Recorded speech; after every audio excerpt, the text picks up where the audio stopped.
श्री शिवाय नमस्तुभ्यं। श्री पुराण पुरुषोत्तमाय नमः। श्री गणेशाय नमः। श्री शिव महापुराण विद्येश्वर संहिता अध्याय 11। मोक्षदायक पुण्य क्षेत्रों का वर्णन। काल विश्व में विभिन्न नदियों के जल स्नान के उत्तम फल का निर्देश तथा तीर्थों में पाप से बचे रहने की चेतावनी। सूत जी बोले, विद्वान एवं बुद्धिमान महर्षियों, मोक्षदायक शिव क्षेत्रों का वर्णन सुनो।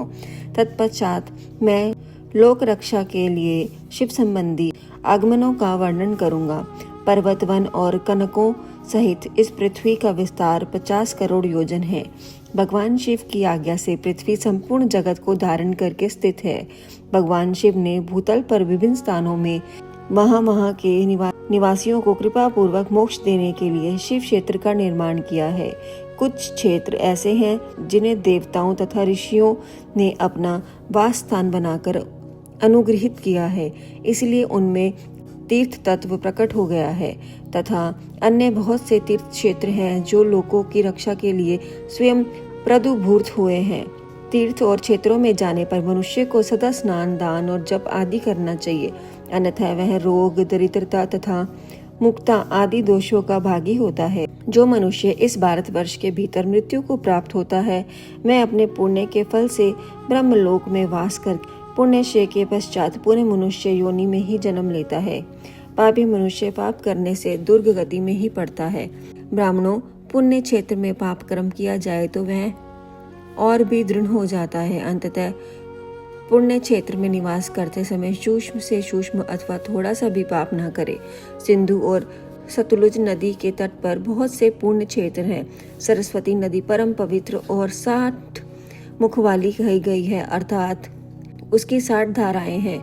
विद्वान पुरुष सरस्वती के उन धाराओं के तट पर निवास करें तो वह क्रमश ब्रह्मापद को पा लेते हैं। हिमालय पर्वत से निकली हुई पुण्य सलिलता गंगा 100 मुख वाली नदी है। उसके तट पर काशी, प्रयाग आदि अनेक पुण्य क्षेत्र हैं। वहाँ मकर राशि के सूर्य होने गंगा की तट भूमि पहले से ही अधिक प्रशस्त एवं पुण्यदायक हो जाती है। सोनभद्र नदी की 10 धाराएं हैं। वह बृहस्पति के मकर राशि में आने पर अत्यंत पवित्र तथा अभिष्ट फल देने वाली हो जाती है। उस समय वहां स्नान और उपवास करने से विनायक पद की प्राप्ति होती है। पुण्य सलिलता महानदी नर्मदा के 24 मुख हैं।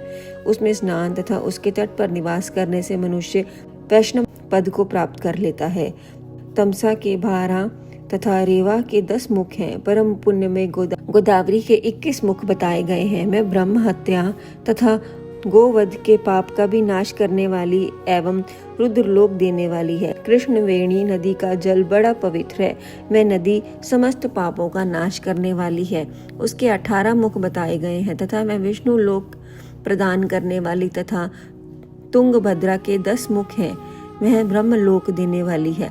पूर्ण सलिलता स्वर्ण मुखरी के 9 मुख कहे गए हैं। ब्रह्मलोक से लौटे हुए जीव उसी के तट पर जन्म लेते हैं। सरस्वती नदी, पम्मा सरोवर, कन्याकुमारी, अंतरीप तथा शुभ कारक श्वेत नदी है। यह सभी पुण्य क्षेत्र हैं। इसके तट पर निवास करने से इंद्रलोक की प्राप्ति होती है। संभा पर्वत से निकली हुई महानदी कावेरी परम पुण्यमयी है। उसके 27 मुख बताए गए हैं। वह संपूर्ण अभिष्ट वस्तुओं को देने वाली है। उसके तट पर स्वर्गलोक की प्राप्ति कराने वाला तथा ब्रह्मा और विष्णु का पद देने वाला है।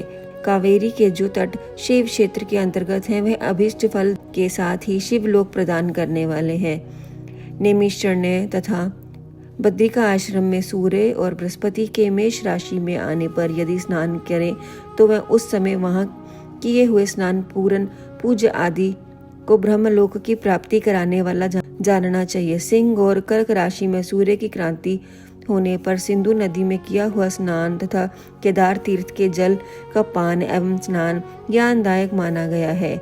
जब बृहस्पति सिंह राशि में स्थित हो उस समय सिंह की संक्रांति से युक्त भद्रपद मास में यदि गोदावरी के जल में स्नान किया जाए तो वह शिवलोक की प्राप्ति कराने वाला हो जाता है। पूर्व काल में स्वयं भगवान शिव ने कहा था, यह सूर्य और बृहस्पति कन्या राशि में स्थित हो तब यमुना और सोनभद्र से स्नान करना चाहिए।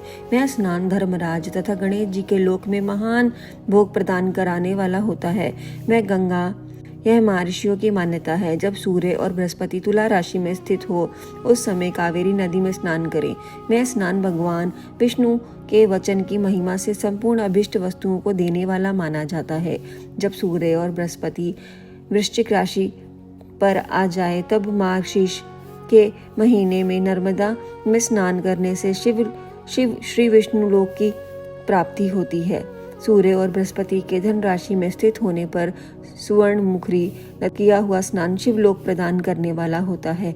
जैसे कि ब्रह्मा जी का वचन है, जब सूर्य और बृहस्पति मकर राशि में स्थित हो उस समय माघ मास में गंगा जी के जल में स्नान करना चाहिए। ब्रह्मा जी का कथन है कि वह स्नान शिवलोक की प्राप्ति कराने वाला होता है।